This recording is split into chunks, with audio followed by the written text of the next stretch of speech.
गाथाओं और गपशप के इस चैनल में आपका स्वागत है। अपने दोस्त और होस्ट संजय श्रीवास्तव से सुनते हैं कुछ फिल्मी किस्से। इस बार एक बहुत ही हैरत अंगेज किस्सा है।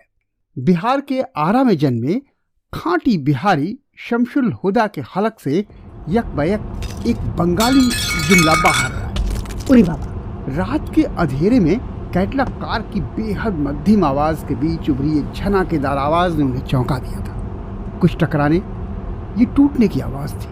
असल में ये ताजे ताजे मिले एक फिल्म फेयर अवार्ड के टूटने की प्रत्यक्ष आवाज थी, तो किसी दिल के चूर चूर होने की अप्रत्यक्ष प्रतिध्वनि भी, जिसको केवल वे ही सुन सकते थे। शानदार फुटबॉलर बनने की बजाय मशहूर गीतकार बने शमशुल हुदा बिहारी यानी एसएच बिहारी के साथी कार सवार ने उस प्रतिष्ठित फिल्म फेयर की ट्रॉफी को कार की खिड़की से बाहर उछाल दिया था। एसएच बिहारी सन्न थे, लेकिन उनका साथी सुकून में था। उसकी जुबान से एक अंग्रेजी जुमला भर निकला, और वो भी 2 टुकड़ों। ये वो फिल्म फेयर अवार्ड था जिसे पाने का सपना देखते हैं तमाम फिल्मी हस्ती। किसी किसी को तो कभी भी नहीं मिलता। जिसको मिल जाता है वो इसे बरसों की साधना का फल समझता है। कोई इसे इस तरह से कैसे फेंक सकता है? नहीं, न नशे में न जुनून में।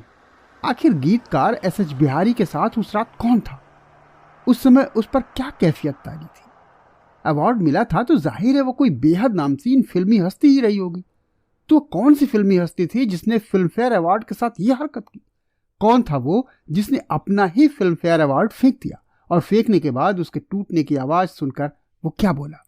जानने के लिए फ्लैशबैक में चलना होगा।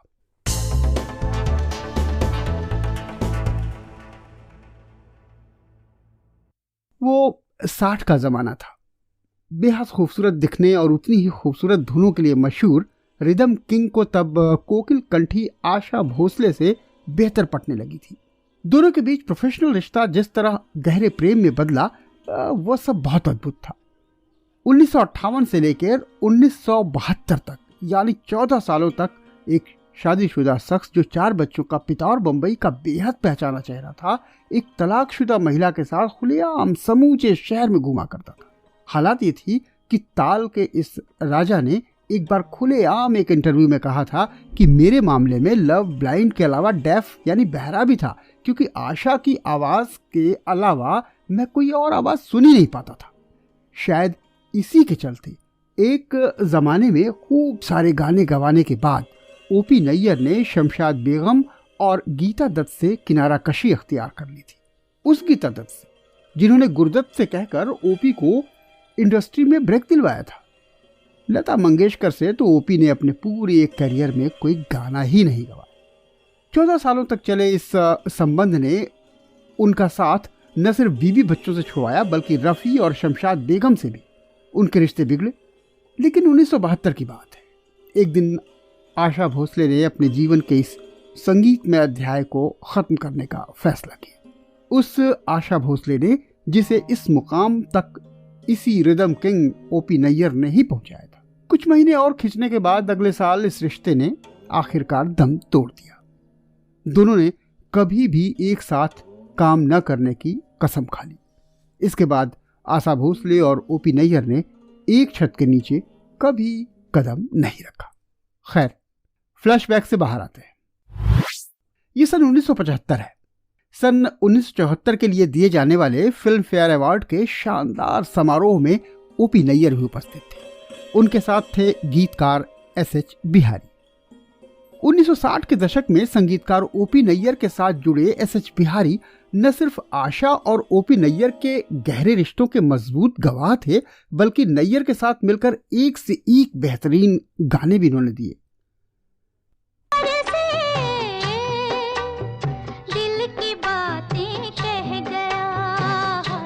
इसके अलावा रातों को चोरी चोरी, बोले मोरा कंगना, मेरी जान तुम पे सदके, एहसान इतना कर दो जैसे कई दर्जन सदाबहार गीत देने वाले बिहारी को नैयर बेहद पसंद करते थे और उन्हें शायर आजम कहा करते थे। तो खैर, उस रात समारोह में ओपी नैयर का स्वरबद्ध किया एक गाना प्रतिष्ठित फिल्म फेयर अवार्ड की होड़ में था। आशा भोसले से तकरार वाले दौर यानी 1973 की शुरुआत में ये गाना ओपी ने आशा के साथ रिकॉर्ड किया था।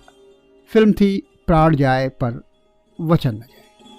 समारोह में फिल्म प्राण जाए पर वचन न जाए के बेस्ट सिंगर फीमेल अवार्ड की घोषणा हुई कि यह पुरस्कार फिल्म की गायिका को जाता है। गायिका थी आशा भोसले और वो समारोह में मौजूद नहीं थी। जिस गाने को पुरस्कार मिला था वो ओपी नैयर के निर्देशन में आशा का गाया आखिरी गीत था। से हमको कभी में स्टेज पर ओपी नैयर को बुलाया गया। इस गीत के गीतकार एसएच बिहारी भी तब वहीं मौजूद थे। तारीफ और तालियों के बीच ओपी नैयर ने वह अवार्ड कबूल किया, धन्यवाद किया, स्टेज से उतरे और कुछ देर अवार्ड सेरेमनी में रहे भी। आधी रात के बहुत देर बाद का समय था। ओपी नैयर एसएच बिहारी के साथ अपनी कार में वापस घर लौट रहे थे। दोनों खामोश थे, थके हुए से लग रहे थे। सड़क पर उस समय सन्नाटा था, कार रफ्तार में थी। अचानक नैयर साहब ने कार का शीशा नीचा किया। खुनक भरी हवा का एक तेज झोंका बिहारी के चेहरे से टकराया तो उन्होंने सामने से नजर हटाकर अनायास ही खिड़की की ओर देखा। ओपी नैयर ने अपने हाथ की वो फिल्म फेयर ट्रॉफी बाहर फेंक दी थी। ट्रॉफी एक खंबे से टकराई थी और झनाके की आवाज आई थी। बगल में बैठे हुए ओपी नैयर ने गंभीर आवाज में कहा, बिहारी साहब, आपने ये जो ट्रॉफी टूटने की, चूर चूर होने की आवाज सुनी ना, इसके साथ ही Asha is out my life forever. इस एपिसोड में यहीं तक। आपने समय दिया, धन्यवाद। आपको हमारी पेशकश कैसी लगी कमेंट में लिखिएगा जरूर। आपको तो पता ही होगा अनलिमिटेड इंडियोलॉजी का यूट्यूब पर एक ही पता है, हिंदुस्तानियम टेल्स एंड टॉक।